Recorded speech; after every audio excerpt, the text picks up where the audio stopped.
Jadi ini Zionis pekerjaan. Ini semua orang ni saya tuduh mereka ini Zionis.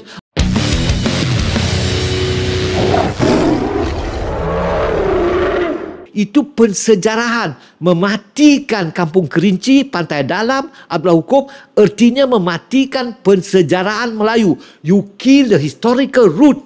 Ini kezaliman, ini kejahatan, ini sama macam Zionis BlackRock, sama juga peranan yang melakukan, menukarkan nama. Dan Palestin dijadikan Israel. Ini menukar nama. There's the dipanggilkan kalau dipanggil tu dialihkan nama Samara, dipanggilkan West Bank Jadi ini Zionis pekerjaan. Ini semua orang ni saya tuduh mereka ini Zionis. Adalah bangsa South lah, ada Gombak East lah. Ini mana? Di London itu, South Bank itu south of the river. Kita ni bangsa South ni south apa? Selatan daripada apa? Saya nak mencagut lah. Daripada atau betul harus dicagutkan. Mereka ni tahu sejarah. Mereka ni semua ni muka